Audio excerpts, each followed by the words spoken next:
الحمد لله كفى وسلام على عباده الذين اصطفى أما بعد فقد قال الله تبارك وتعالى في القرآن المجيد والفرقان الحميد فأعوذ بالله من الشيطان الرجيم بسم الله الرحمن الرحيم يا أيها الذين آمنوا اتقوا الله ولتنظر نفس ما قدمت لغد واتقوا الله إن الله خبير بما تعملون ولا تكونوا كالذين نسوا الله فأنساهم أنفسهم أولئك هم الفاسقون وقال الله تبارك وتعالى يا أيها الذين آمنوا قوا أنفسكم وأهليكم نارا وقودها الناس والحجارة عليها ملائكة غلاظ شداد لا يعصون الله ما أمرهم ويفعلون ما يؤمرون.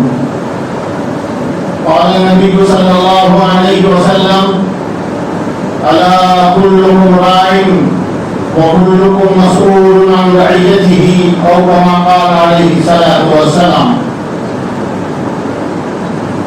بزرگان محترم و عزیزان گرامی، ابھی ہم لوگ نئے سال میں قدم رکھے ہیں. اسلامی اعتبار سے محرم کے مہینے سے نئے سال کی شروعات ہوتی ہے اور ذی الحجہ کے مہینے پر اختتام ہوتا ہے. یہ وقت ایک طرف اپنے ماضی کے محاسبے کا ہے تو دوسری طرف آئندہ کی زندگی کے لیے کچھ عزائم بھی کرنا ہے.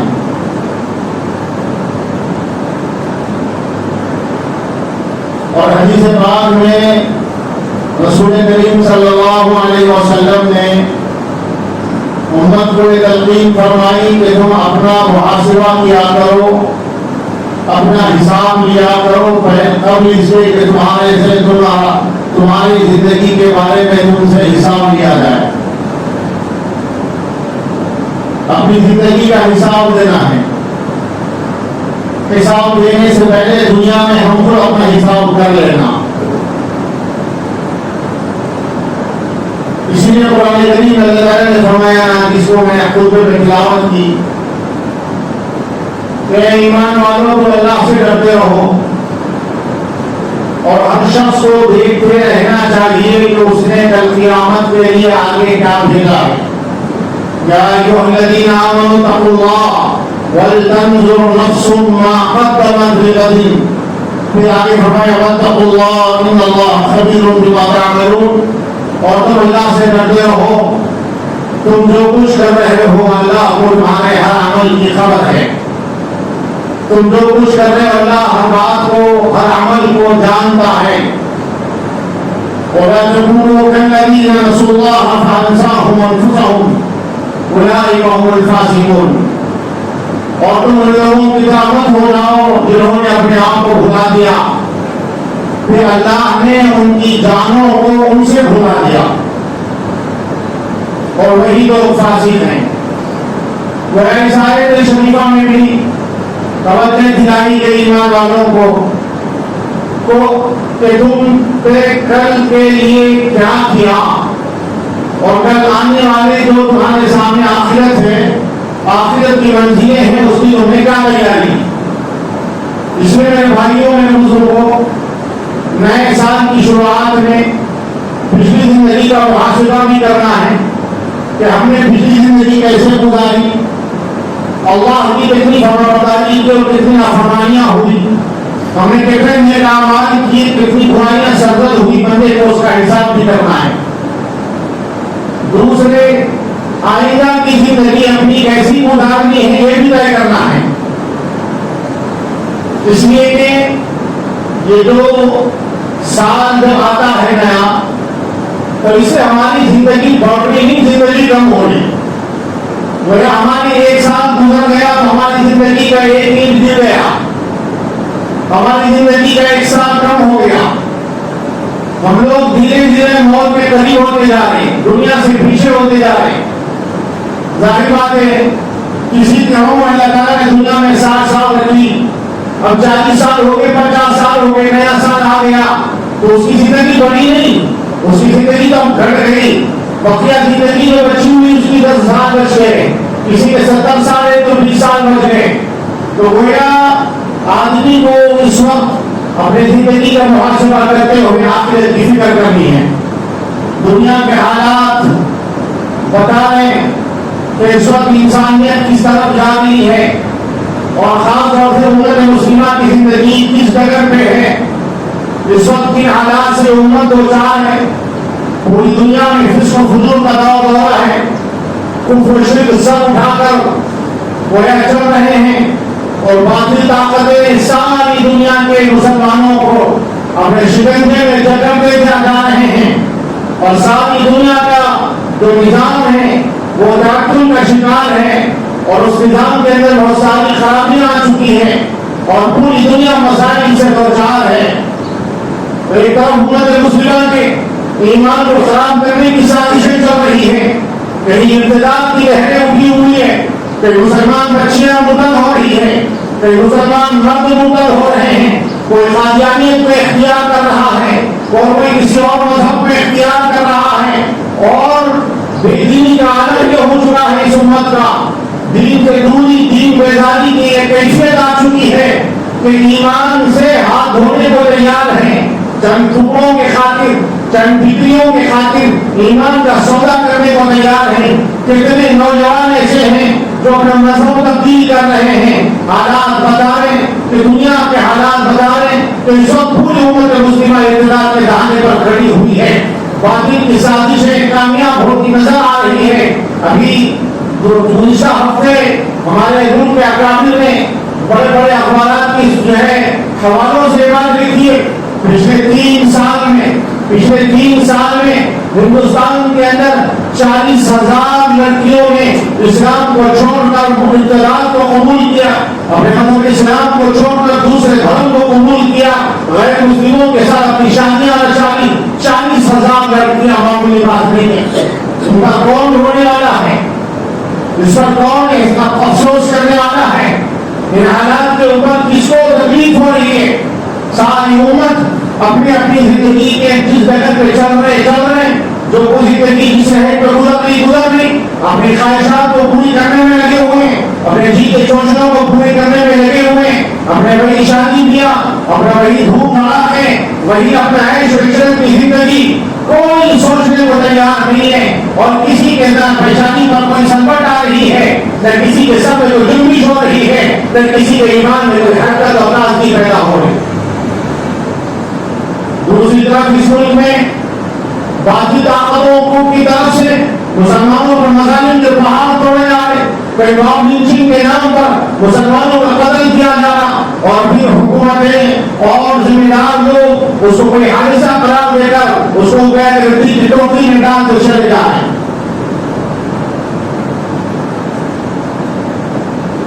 پچھلے دنوں میں جتنے یہ سب واقعات پیش آئے اسی وجہ کیا ہے؟ اس کی وجہ یہی ہے کہ ہم نے اللہ اور اس کے رسول کے احکامات کو فراموش کیا، شریعت کی تعلیمات کو اپنے پیروں تلے ہم نے روڑا، سنتوں کا جنازہ اپنے گھروں سے ہم نے نکالا، اپنی زندگی سے سنتوں کو ہم نے مٹایا، جس کی بنیاد پر مسلمان اس وقت ان حالات سے روشان ہے.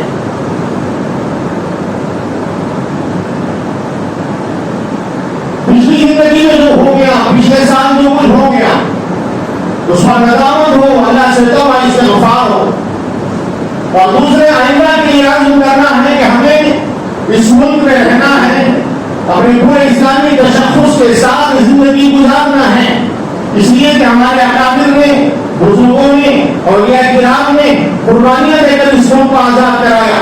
کیونکہ اگست کا مہینہ بھی ہے، ابھی 15 اگست کی تاریخ آنے والی ہے، جس تاریخ میں ہمارا ملک آزاد ہوا اور ملک کی آزادی کے لیے ہمارے اکابر نے قربانیاں دی، ہمارے علماء نے قربانیاں دی، مسلمانوں نے اپنی جانوں کو نشاور کیا، بزرگوں نے، اکابر نے، اسلاف نے اپنی جانوں کے نذرانے پیش کیے. اس ملک کی آزادی کے لیے 5 لاکھ مسلمانوں نے اپنا خون بہایا. 55,000 علماء نے اپنے سروں کو کٹایا، پھانسی کے پھندوں پہ چڑھے اس ملک کی آزادی کے خاطر۔ اس ملک کی آزادی کے لیے ہمارا کافی نے 200 سال تک جنگ لڑی انگریزوں کے ساتھ میں، 200 سال تک انگریزوں کا مقابلہ کیا۔ ہمارے علماء، ہمارے اولیاء کرام نے اپنے مسئلہ حدیث کو چھوڑا، مسجد کے منبر محراب کو چھوڑا، اپنی خانقاہوں کو چھوڑے اور ہتھیار لے کر میدان جہاد میں نکلے، میدان کارزار میں نکلے۔ ضرورت پڑنے پر انگریزوں کے خلاف جو ہے جہاد کے فتوے کو جاری کیا، جہاد کو فرض قرار دیا۔ ملک آزادی کی جو جنگیں لڑی جانی تھی ان جگہوں میں شمولیت کو فرض قرار دیا اور پھر خود عملی طور پر ہمارے اکابر ہتھیار لے کر میدانوں میں نکلے اور انگریزوں کا مقابلہ کیا۔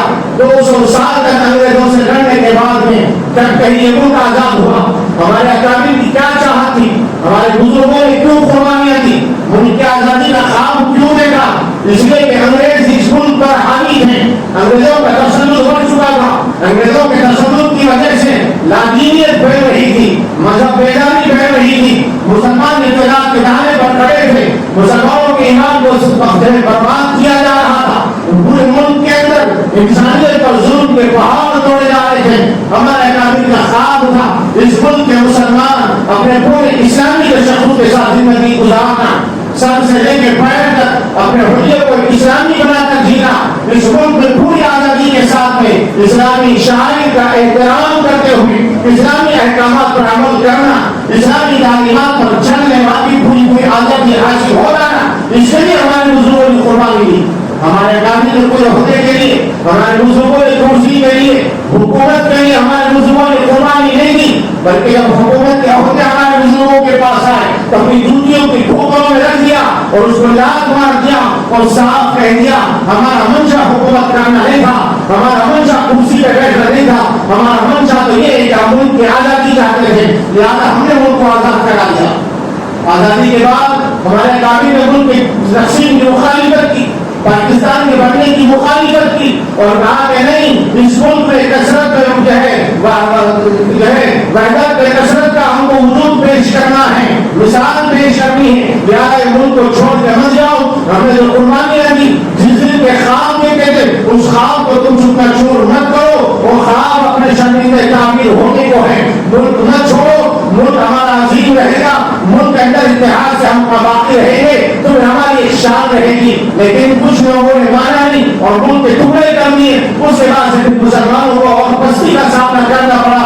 اللہ میرے بھائیوں، میرے بزرگوں، ہمارے اکابر کی قربانیوں کا منشا یہ تھا کہ مسلمان اس ملک میں پوری آزادی کے ساتھ اپنے اسلام کے اوپر قائم اور دائم رہیں، ہماری مساجد محفوظ رہیں، ہمارے دینی مدارس جس طرز پر پہلے سے کام کر رہے تھے آئندہ اور بھی پوری آزادی کے ساتھ میں اپنے طرز پر کام کرتے رہیں۔ ان کے ذریعے سے جو دین و ملت کی خدمت ہو رہی تھی، جو قوم ملت کی خدمت ہو رہی تھی، قوم کے نوجوانوں کو دین سے آراستہ اور پیراستہ کیا جا رہا تھا، آئندہ آنے والی نسلوں کی زندگی کو سامنے رکھ کر ہمارے اکابر نے جنگ آزادی لڑی۔ میرے بھائیوں، اکابر کی قربانیوں کا منشا یہ تھا کہ ہم اس ملک میں پورے اپنے اسلامی تشخص کے ساتھ جیے، لیکن آج کیا ہو گیا؟ امت کو اکابر کی قربانیوں پر پانی پھینکتی جا رہی ہے۔ افسوس ہے آج ہماری قوم کو پتہ بھی نہیں ہے ہمارے اکابر و اسلاف نے، ہمارے بزرگوں نے اس ملک کی آزادی کے لیے کیا قربانیاں دی۔ 200 سال کی لڑائی کا کوئی تذکرہ کتابوں میں نہیں ملے گا۔ یاد رکھیے، جو قوم اپنے بزرگوں کو فراموش کر دیتی ہے، جو قوم اپنے اسلاف کی قربانیوں ان کے کارناموں کو پس پش ڈال دیتی ہے، اس قوم کا وجود ختم ہو جاتا ہے۔ اور یہی وجہ ہے مسلمانوں کی حیثیت تو ختم ہوتی جا رہی ہے، مسلمانوں کا جو دبدبا ان غیروں کے خونوں کے اندر، غیروں کے دلوں کے اندر تھا، ان کے اوپر جو رعب چھایا ہوا تھا وہ رعب ختم ہو گیا۔ اب یہ قوم جس سے دوسری قومیں مرعوب ہوتی تھی، یہ قوم خود اب دوسری قوموں سے مرعوب ہونے لگی ہے۔ وجہ یہی ہے کہ اللہ کے احکامات کبھی تو چھوڑ دیے، دین کی کوئی عظمت دلوں میں نہیں ہے، دین کی قدر دلوں کے اندر نہیں ہے، مساجد کا احترام نہیں ہے،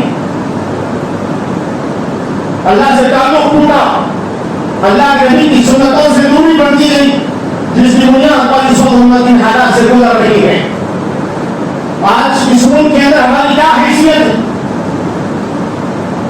3 سال میں 40,000 ہماری بہنیں اور بیٹیاں مرتد ہو کر دوسروں کی گودوں میں چلی گئی ہے، اور کسی ایک کو بھی نہیں بچا سکے، جبکہ ہماری ذمہ داری تھی کہ ہم ساری انسانیت کو جہنم میں جانے سے بچانے کے لیے ہم دنیا میں پیدا کیے گئے۔ تم خیر امت اخرجت للناس فرمایا تھا ہمارے لیے کہ تم بہترین امت ہو، تم ساری انسانیت کو کے لیے نکالے گئے ہو، تم کو تو دنیا میں بھیجا گیا، انسانیت کی بھلائی کے لیے بھیجا گیا۔ ہمارے پیغمبر سیدنا محمد رسول اللہ صلی اللہ علیہ وسلم کی بعثت کا منشا اور مقصد کیا تھا؟ پوری انسانیت کو جہنم سے بچا کر جنت میں لے جانا۔ ہمارے اکابر کی زندگیاں اٹھا کر دیں گے، ان کی نظروں کے سامنے کسی غیر کا جنازہ نہیں جاتا، بلک بلک کر روتے تھے۔ پوچھنے والے نے پوچھا کہ حضرت ارے وہ تو غیر کا جنازہ ہے، غیر کا جنازہ ہے، کافر کا جنازہ ہے، اس پر اتنا ہو گیا کہ میں مرنے والے کا نہیں ہوں، میں کل اپنی پکڑ کے ڈر سے رو رہا ہوں، کل میدان حشر میں کہ اللہ مجھ سے یہ نہ پوچھ لے ارے تیرے جی تجی ایک میرا بندہ کفر کے حالت میں مر گیا اور جہنم میں چلا گیا اور تو اس کو بچا نہیں سکا جہنم میں جانے سے، تو اس کا ایمان کی دعوت نہیں دے سکا، تو اس کو ایمان کی دعوت نہیں دے سکا، جہنم میں جانے سے روک نہیں سکا۔ اگر کل میدان حشر میں اللہ میری پکڑ کر لے تو میں کیا جواب دوں گا؟ اس ڈر سے میں رو رہا ہوں۔ اور غیروں کی کیا فکر کرتے ہیں؟ کافروں کو جنت میں لے جانے کی کیا فکر کرتے ہیں؟ ہمارے اپنے مسلمان جو اس مسلمان گھرانے میں پیدا ہوئے، اسلامی گھرانوں میں پیدا ہوئے، مومن ماں باپ کے پیٹ سے پیدا ہوئے، آج وہ لوگ جو ہے ارتداد کے بہانے پر کھڑے نہیں مرتد ہوتے چلے جا رہے ہیں اور اتنی بڑی تعداد میں جہنم میں جا رہے ہیں، اور ہم انہیں نہیں بچا سکے۔ نہ ہماری زندگی کے اندر کوئی فرق پڑا، نہ ہماری مجبوریات کا کوئی فرق پڑا، نہ ہماری خوشیوں میں کوئی تبدیلی آئی، نہ زندگی کے طرز میں کوئی تبدیلی آئی۔ ہماری جیسی زندگی پہلے تھی وہی کیا کیوں؟ میرے بھائیوں، میری آپ کی ذمہ داری ہے، اس ملک میں ہمیں جینا ہے اور اس ملک میں اسلام پر باقی رہنا ہے۔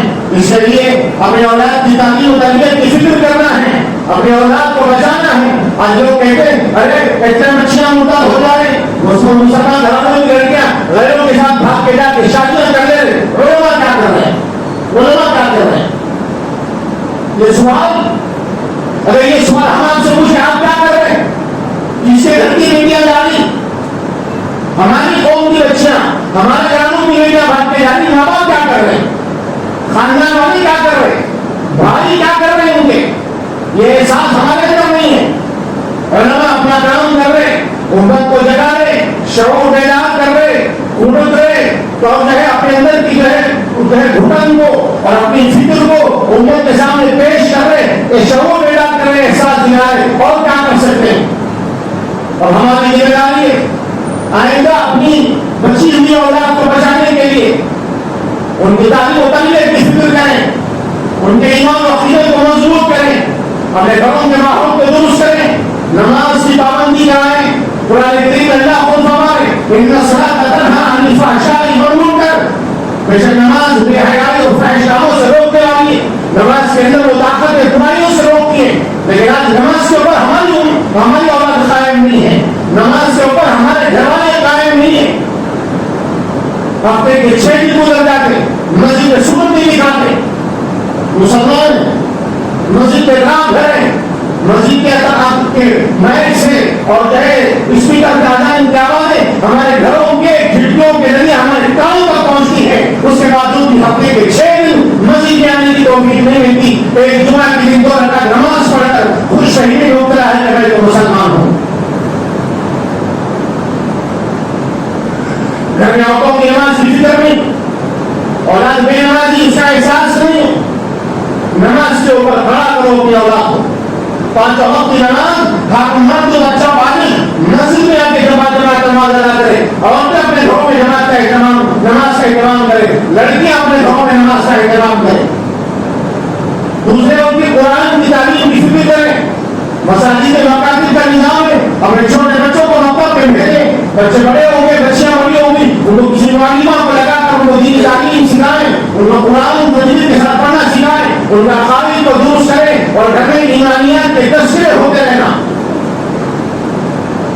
تیسری چیز، سب سے بڑا جو فتنہ ہے آج کے زمانے کا، جس فتنے نے پوری انسانیت کو خاص طور سے اس امت کو تباہ کر دیا ہے وہ ہے موبائل کا فتنہ.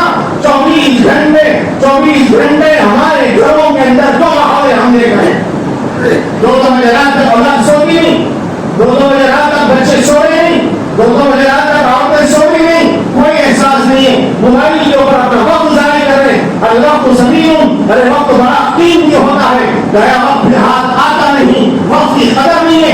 دن گزرتے جا رہے ہیں, قیامت قریب آتی جا رہی ہے, موت کے قریب ہوتے جا رہے ہیں, وقت کی قدر نہیں ہے, احساس نہیں ہے. اپنا وقت کہاں کو وقت جو ہے گزار رہے ہیں اور کہاں کھپا رہے ہیں. حدیث پاک میں اللہ کے رسول صلی اللہ علیہ وسلم نے ارشاد فرمایا کہ قیامت کے دن میدان حشر میں ہر ایمان والے سے 5 سوال کیے جائیں گے, جب تک جواب نہیں دیں گے ایک قدم بھی اپنا آگے نہیں بڑھا سکتا. اپنی زندگی کہاں گزارے, زندگی کہاں گزارے, اپنا وقت کیسے گزارے, اس کے بارے میں بھی سوال ہوگا. زندگی کے 3 لمحات کو کس قدر برباد کیا, اس کا بھی اللہ کو جواب دینا ہوگا. اس لیے میرے بھائیوں, زندگی کا وقت تو چلا گیا, پھر پلٹ کے آنے والا نہیں ہے. اب یہ نیا سال 1443 سے ہم قدم رکھ چکے ہیں. آئندہ کی آزان کریں کہ اپنے اوقات کے ہم قدر کریں گے. یہ وقت اللہ کے احکام کو پورا کرنے کے لیے ہے, یہ وقت اللہ کے ذکر کے لیے ہے, یہ وقت قرآن کی تلاوت کے لیے ہے, یہ وقت اپنے بچوں کی تعلیم و تربیت کے لیے ہے. ذرا سوچیں جتنا وقت موبائل کے اوپر دے, کیا کبھی اپنے بچوں کو دعوت ہم نے دیا؟ کبھی ان کی تربیت کے لیے ہم لے کے بیٹھے یہ احساس پیدا کرنے کے اندر موبائل کے ذریعے سے زندگیاں برباد ہوگی. ابھی ڈی سے میں نے 10 کیا کہ 3 سال میں 40,000 لڑکیاں منتقل ہوئی, وہ کسی وجہ سے ہوئی. اس کے اندر جو سب سے بڑا ذریعہ بڑا ان کے اطلاع کا وہ موبائل ہے, جس کے اندر جتنی سہولتیں ہیں, یا انٹرنیٹ, یا فیس بک, یا ٹویٹر, اس کے اوپر چیٹنگ, تعلقات, دوستیاں, اس کے بعد پھر گھروں سے فرار ہو کے آنا اور غیروں کے ساتھ مندروں میں جا کے کفر کا جو ہے ان کو اپنے سر پہ لگا کے شادیاں رچا لینا. یہ سب ان کی جو بنیادی وجہ ہیں جن میں سب سے زیادہ جس چیز کا دخل ہے وہ فون کا, موبائل کا دخل ہے, انٹرنیٹ کا دخل ہے. اگر آپ بھی نہیں جانے میرے بھائیوں تو پھر کب جاگیں گے؟ فکر کریں. نوجوان بچے برائیوں میں مبتلا ہو رہے, بدعمالیوں کی طرف جا رہے, اور جو ہمارے اپنے بچے, ہمارے اپنے گھر کے بچے دوسروں کی جو ہے بہن بیٹیوں کی عزتوں کے اوپر حملہ کر رہے ہیں, بری عادتیں پڑ رہی ہے, بدنیاہی کا شوق بڑھتا جا رہا ہے, احساس نہیں ہو رہا ہے. اور حدیث پاک میں اللہ کے رسول نے فرمایا اعفوا نسائکم, اپنی امت سے خطاب کر کے فرمایا, نوجوانوں سے خطاب کر کے فرمایا کہ تم پاک دامن رہو, اللہ تمہاری عورتوں کو پاک دامن رکھے گا. تم اپنی عزت کی حفاظت کرو, اللہ تمہاری عورتوں کی عزتوں کی حفاظت کرے گا. آج ہم کو اپنے ہاتھوں اپنی بہن بیٹیوں کی عزتوں کو لوٹ رہے ہیں, جس کی دنیا کرنا غیروں سے ہماری بہن بیٹیوں کی عزتوں کو لوٹوانا. اس لیے میرے بھائیوں, اپنے گھر کے ماحول کو بدلنا ہوگا, تربیت کی فکر کرنا ہوگا, موبائل کے فکر سے اپنے اولاد کو بچانا ہوگا. سنگین گناہ ہے, جتنی دیر چیٹنگ کر رہے, جتنی دیر ویڈیوز دیکھ رہے, جتنی دیر گندی چیزیں دیکھ رہے, اتنی دیر گناہ لکھا جا رہا, گناہ لکھا جا رہا, احساس نہیں ہوگا.